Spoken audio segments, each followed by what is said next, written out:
Assalamualaikum warahmatullahi wabarakatuh. Perkenalkan, nama saya Ria Nuryati.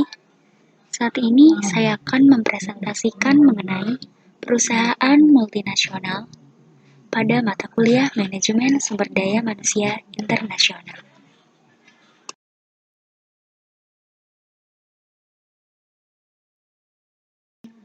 Setelah kita mempelajari 18 pertemuan pada mata kuliah Manajemen Sumber Daya Manusia Internasional, tentu kita tidak asing lagi mengenai perusahaan multinasional. Nah, apa itu perusahaan multinasional? Apa saja kekurangan dan kelebihannya?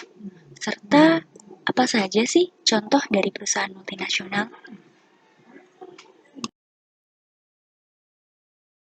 Menurut Kamus Ekonomi, perusahaan multinasional adalah sebuah perusahaan yang wilayah operasinya meliputi sejumlah negara dan memiliki fasilitas produksi serta pelayanan di luar negaranya sendiri. Dari sini dapat disimpulkan bahwa perusahaan multinasional merupakan perusahaan yang berusaha di banyak negara. Perusahaan ini biasanya sangat besar. Perusahaan seperti ini memiliki kantor-kantor, pabrik, atau kantor cabang di banyak negara.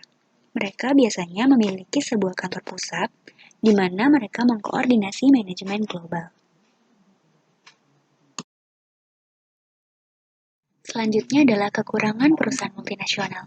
Yang pertama bisa mematikan perusahaan lokal, karena berkat kekuatan dana besar, perusahaan multinasional dapat memonopoli suatu sektor. Yang kedua, ekspor keuntungan. Keuntungan bagi negara tuan rumah yang digunakan sebagai tempat untuk pemasaran mereka relatif kecil. Yang ketiga, dampak terhadap budaya dan sosial. Perusahaan asing bisa mengubah gaya pakaian dan makanan tradisional masyarakat setempat. Yang keempat, kualitas kesehatan dan keselamatan pekerja yang rendah. Yang kelima, dapat menyebabkan kerusakan lingkungan. Cukup sering mereka melakukan ini dengan cara tidak menghargai lingkungan. Contohnya dengan membuang limbah sembarangan tanpa memprosesnya terlebih dahulu.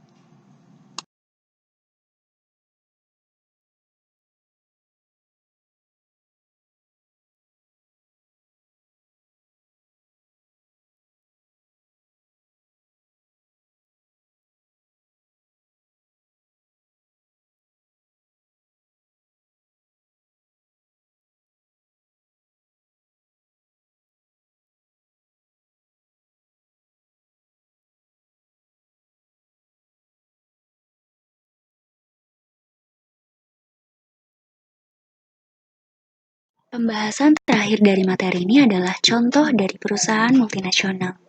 Berikut adalah salah satu contohnya. Yang pertama adalah perusahaan Apple, yang kedua Microsoft, ketiga Adidas, keempat McDonald's, kelima KFC, keenam Unilever, ketujuh Google, dan delapan Toyota. Semua ini merupakan perusahaan multinasional yang sudah memiliki banyak cabang di berbagai negara, terutama Indonesia sendiri.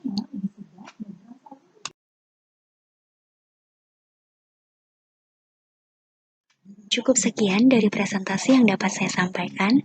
Semoga dapat bermanfaat, dan mohon maaf apabila ada kekurangan dalam penyampaiannya. Wassalamualaikum warahmatullahi wabarakatuh.